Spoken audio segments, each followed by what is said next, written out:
साहब के जाके कपारे पे लेके बैठे जेल में क्या? आप बताइए, कपार पे लेके बैठे।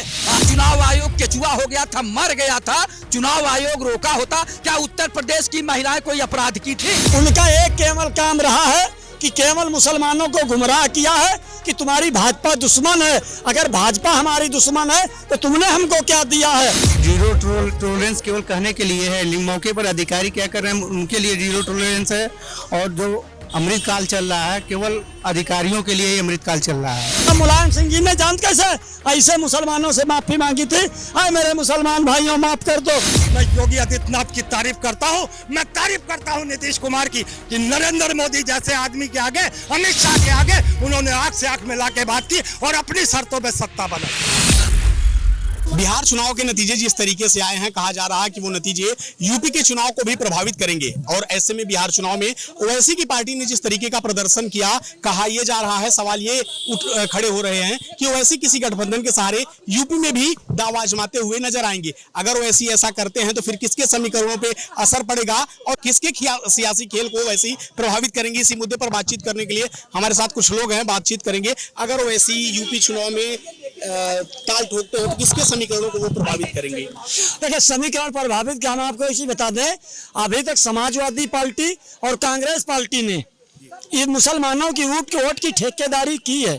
तो सबसे ज्यादा अगर तकलीफ, सबसे ज्यादा कष्ट किसी को हो रही है तो कांग्रेस और समाजवादी को हो रही है। अब समाजवादी पार्टी में आप देख लीजिए, राष्ट्रीय अध्यक्ष अखिलेश यादव, नेता सांसदीय दल अखिलेश यादव, विधानसभा में नेता विरोधी दल माता प्रसाद पांडे, और जो है विधान परिषद में नेता विरोधी दल लाल बिहारी यादव, प्रदेश अध्यक्ष श्यामलाल पाल। तो कोई जो है मुसलमानों का वहाँ नेतृत्व नहीं है। कैसे ये कह रहे हैं? कहा जाता है अखिलेश जो है वो मुसलमानों के नुमाइंदे हैं, उनका पक्ष लेते हैं। उनका एक केवल काम रहा है कि केवल मुसलमानों को गुमराह किया है कि तुम्हारी भाजपा दुश्मन है। अगर भाजपा हमारी दुश्मन है तो तुमने हमको क्या दिया है? रह गया सवाल, भारतीय जनता पार्टी के माननीय अटल बिहारी वाजपेयी जी ने जेपी अब्दुल कलाम को राष्ट्रपति बनाया था और जो है सऊदीया की रास्ता खुलवाई थी अटल बिहारी वाजपेयी जी ने। अखिलेश ने भी तो आजम खान को इतनी बड़ी हिस्सेदारी दी, सरकार में 10-10 बार विधायक मंत्री बने। आज समाजवादी पार्टी और कांग्रेस अगर जिंदा भी तक है और आगे भी पीछे से भी जिंदा रही है, वो मुसलमानों की देन है। या 3 बार माननीय मुलायम सिंह को मुख्यमंत्री मुसलमानों ने बनाया और आजम खान ने बनाया, और 1 बार अखिलेश यादव को मुख्यमंत्री बनाया। यही मुलायम सिंह जी की बहू जो है 2009 में सिकुहाबाद से लोकसभा में हार गई थी, तब मुलायम सिंह जी ने जान कैसे ऐसे मुसलमानों से माफी मांगी थी, आए मेरे मुसलमान भाइयों माफ कर दो। तब कौमी एकता को मिलाया और डॉक्टर अयूब को भी मिलाया और आजम खान को भी हाथ वापस करके लाए हैं। तब जो है पर अपनी बहू को 2012 में मुख्यमंत्री बनाया, और मुख्यमंत्री बनाने के बाद में आज मुसलमानों को ये दरी बिछवाना चाहते हैं समाजवादी और कांग्रेस के लोग। बाकी मुसलमानों ने अपनी हिस्सेदारी की बात कर दी है कि हमको किराया ठेकेदारी पे नहीं काम करेंगे, हम स्वयं काम करेंगे। 7% का यादव मुख्यमंत्री बने और जो है 20% का मुसलमान दरी बिछाए। यह किस कानून और संविधान में लिखा? यही राहुल गांधी जो है 2019 में लोकसभा हार गए थे, वयनाड में जहाँ 80% मुसलमान है, तहाँ से जीत के जो है आए थे। तो कहने का मतलब ये रह गया है।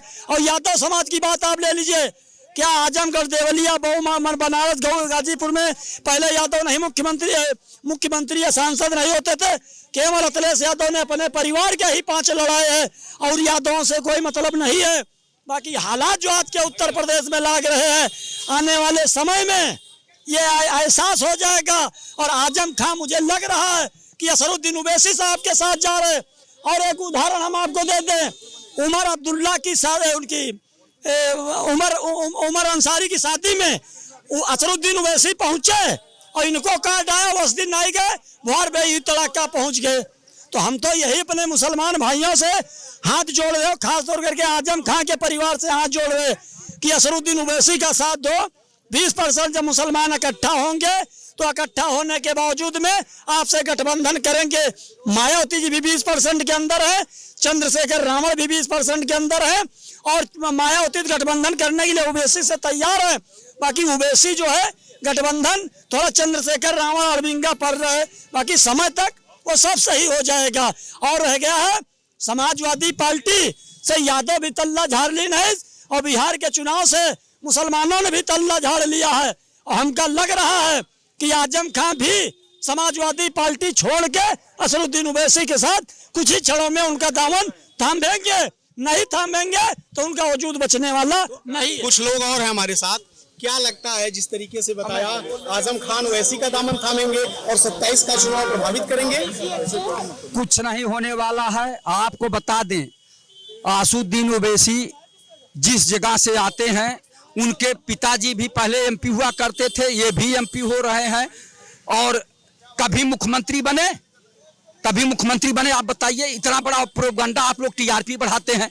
हम कहते हैं ये देश लोकतांत्रिक देश है, लोकतंत्र से चलेगा, संविधान से चलेगा। कोई चुनाव लड़े, कोई चुनाव लड़े, लड़ने के लिए सबको अधिकार है, सबको अधिकार है, सबको अधिकार है, लोकतंत्र है, कोई कुछ भी चुनाव लड़े। लेकिन सबसे ज्यादा जो है लोग समाजवादी पार्टी पे विश्वास करते हैं, मुस्लिम समाज के लोग। ये कहने से कुछ होने वाला नहीं है।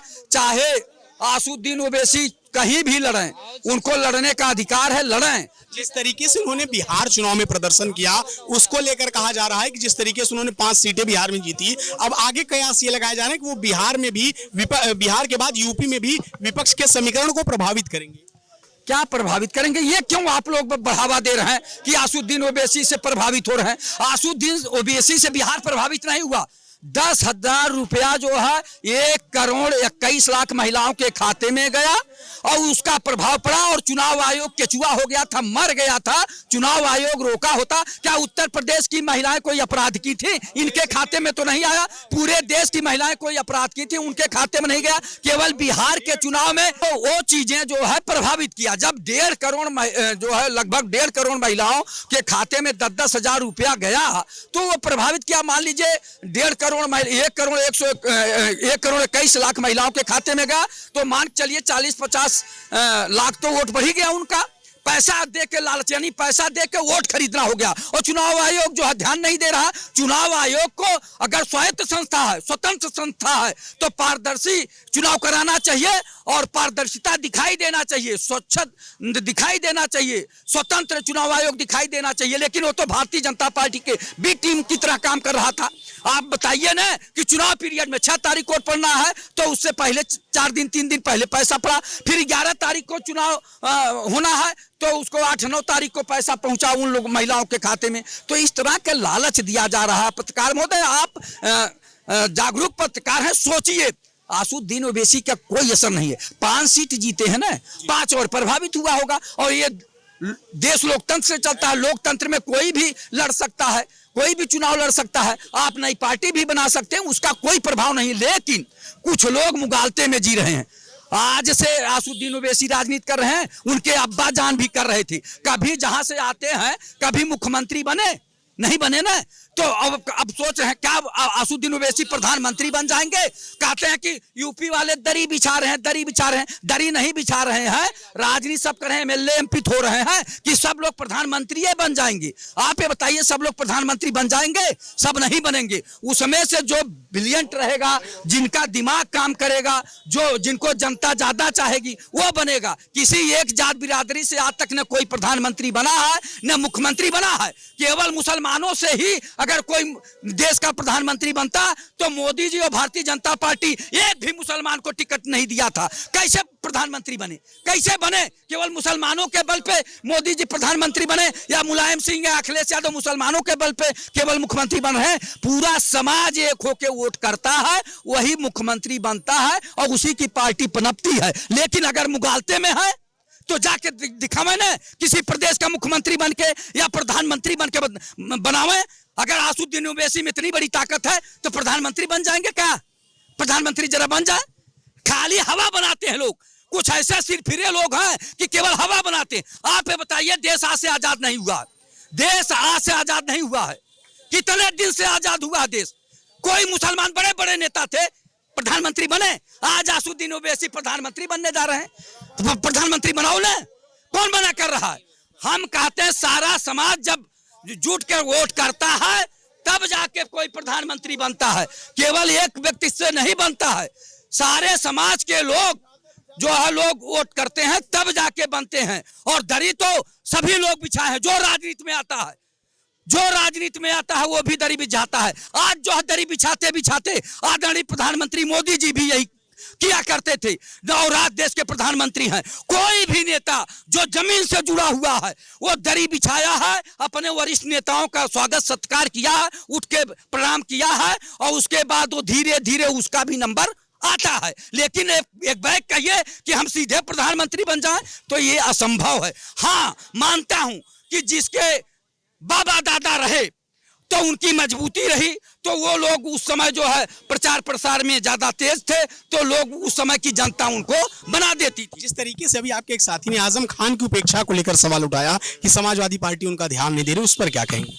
आजम खान साहब के क्यों नहीं ध्यान दिया जा रहा है? आजम खान साहब के जाके कपारे पे लेके बैठे जेल में, क्या आप बताइए? कपार पे लेके बैठे आजम खान साहब को आदमी जो है कानूनी व्यवस्था देगा, कानून से मदद करवाएगा कि उनको लेके घूमेगा। कोर्ट, जब कोर्ट अपना काम करती है तो कोर्ट अपना काम करेगी। अगर कोर्ट में दखलंदाजी कोई नहीं कर सकता है।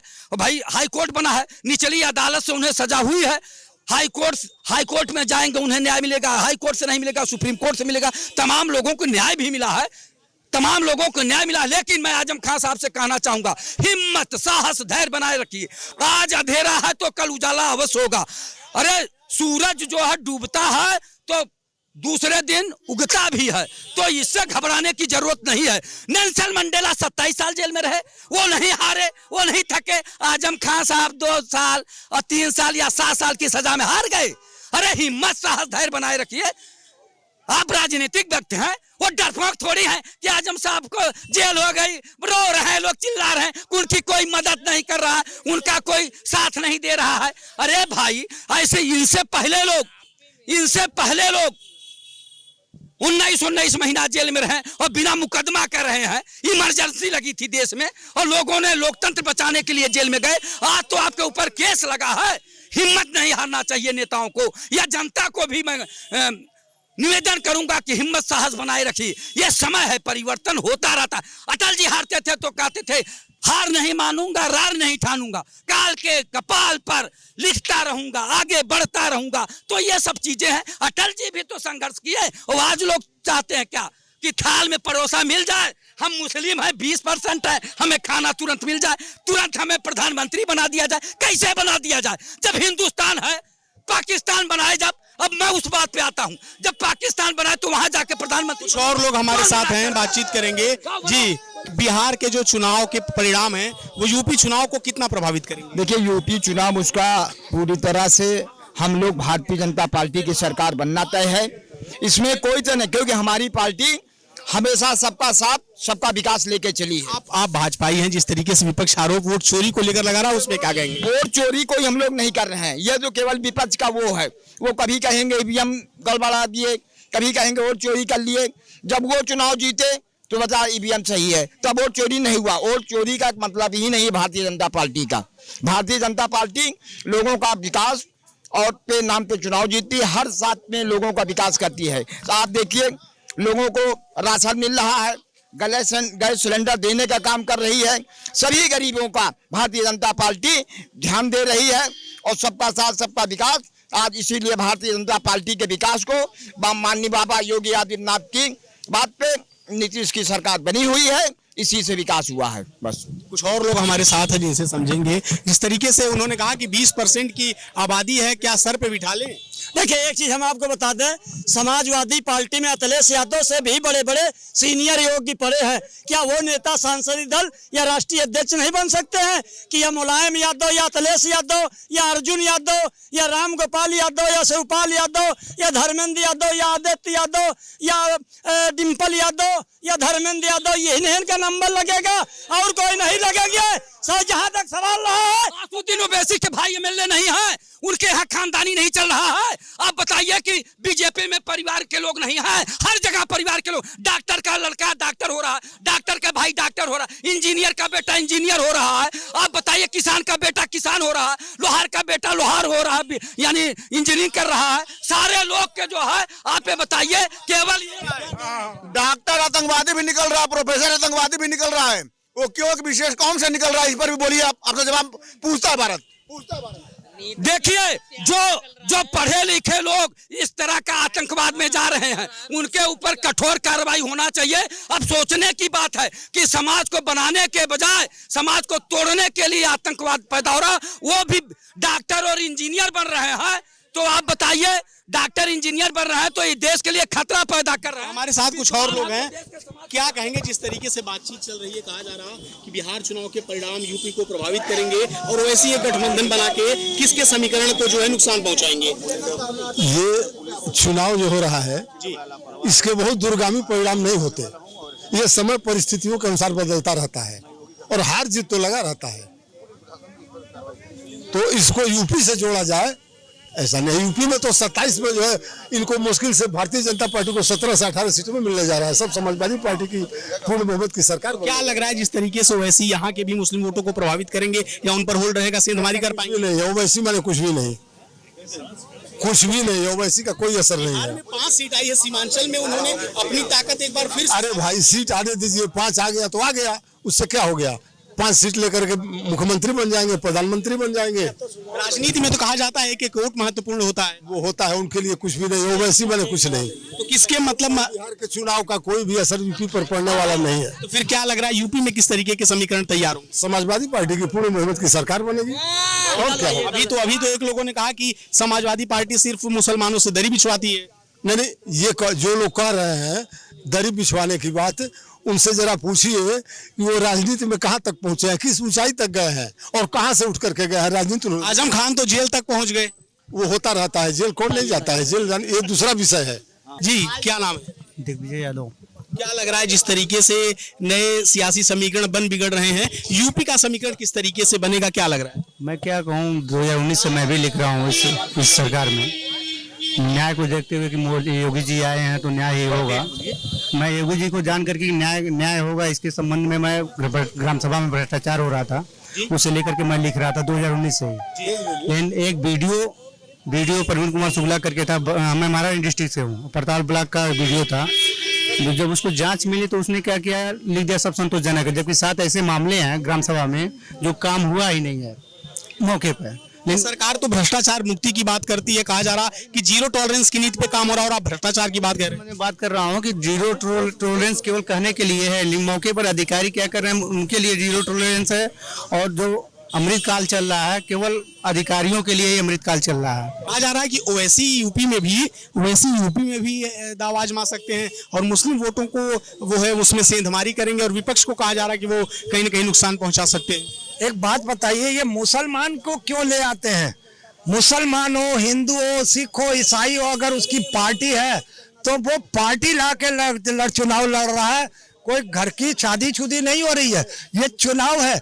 इसमें मुसलमान और हिंदू का कहां से आ गया? कोई भी पार्टी बनाता है वो अपने अस्तित्व के लिए लड़ता है, अपनी जगह बनाने के लिए लड़ता है, अपनी पार्टी को बढ़ाने के लिए लगता है।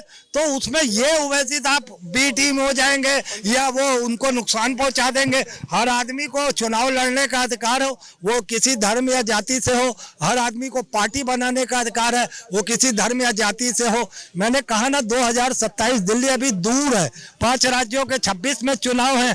अभी आपने देखा हर मुमकिन कोशिश की अमित शाह ने, मगर बिहार की सत्ता हाथ में नहीं आ पाई।